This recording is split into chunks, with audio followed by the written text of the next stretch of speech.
Summary of how successful people think. I always struggle with books using chains of logic like successful people do X, and you'll achieve success too. Most of the time, the habit or activity in question was just one small part of everything that person did.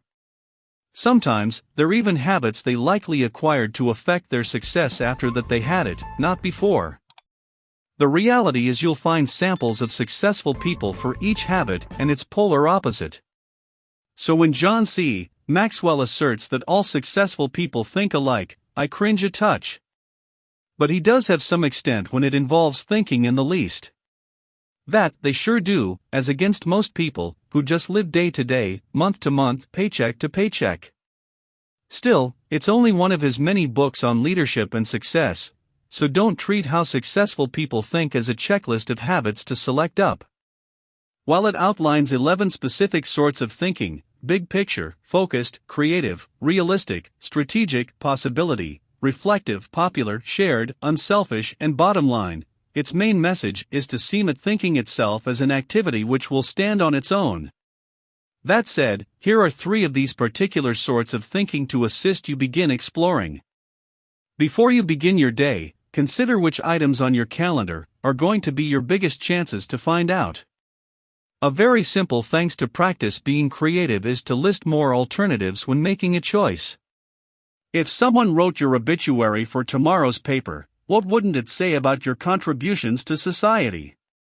Regardless of their degrees of success, let's learn something from good thinkers about the way to use your mind. Lesson 1: Search for learning opportunities in your schedule every day. I can't help but laugh when people are freaking out about insular events, like missing the deadline for his or her tuition payment in college. I'm not mean, I just see the large picture.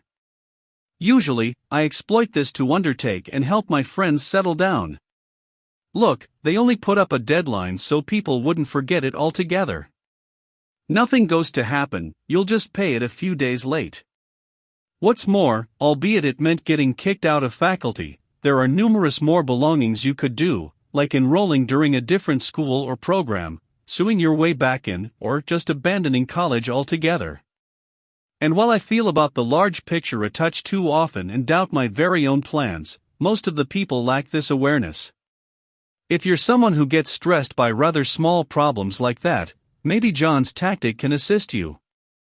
Before you start your day, check out all appointments on your calendar, and believe which of them are going to be the most important learning opportunities. By preparing for the 4 most important events every day, you remain hospitable, finding new ways of doing things, changing direction, and be reminded that there's more to life than your little 24H plan. John used this to get on high alert when he had dinner with an NFL coach, for instance. He thought of many questions beforehand and left the table filled with new ideas and inspiration. Lesson 2: The simplest thanks to practice creativity is to return up with more options for a choice. Each year, the message seems to become louder: you've got to be creative to try to work that's valuable. But to tons of individuals, be creative seems like a tough and abstract task. But being creative isn't limited to writing, painting, and singing. Every time you create a choice, you've got to interact in creativity. Even adding only one more choice to your roster of alternatives may be a creative act. For example, take the task of shopping for cereal. Most folks have our favorite brand, so we run straight to aisle 7 and grab a box of Toast Crunch. But what if you considered a replacement option? As soon as you begin to wonder what Cocoa Puffs taste like, how crunchy they could be, and why they turn the milk a brown color, you're thinking creatively. I know our college system has us wired to believe there's just one answer to every question, but that's not the case. Rather than trying to find the sole option, believe how you'll find the simplest out of the many. That's what creative people do. Lesson 3: Imagine you found your own obituary in tomorrow's newspaper. What wouldn't it say about how you treated others? Many children don't read newspapers anymore, but just imagine opening tomorrow's edition of your local tabloid only to seek out a piece of writing titled "The Merchant of Death is Dead" within the obituary section, and it's about you. That's what happened to Nobel, a famous Swedish inventor within the late 1800s. The reporter had confused him together with his brother, thus writing about how the inventor of dynamite had finally been blown away. Faced with the ugly truth about how people would remember him if he died soon, Nobel decided to try to do something a touch more, well, noble. In his will, he postulated that over 90% of his vast fortune be wont to award prizes to the brightest minds in several scientific, literary, and academic fields. That's how the Nobel Prize was born. What's the lesson? Sometimes, the simplest things to make our own problems get away is to specialize in the issues of others. By contributing to something bigger than ourselves, we practice unselfish thinking. For instance, yesterday, I spent all day helping my sister move. I didn't get any work done, but I had an excellent night's sleep because I knew I had done something useful. You can do that in small and in big ways, but it always works.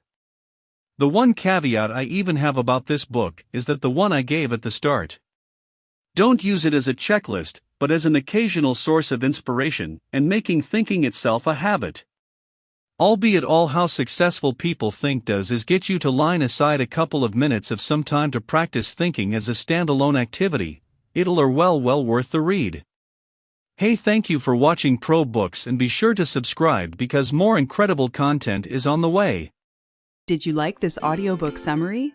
Click the like button now to support our channel, and click subscribe if you want to get notified each time we post a new free audiobook summary on YouTube.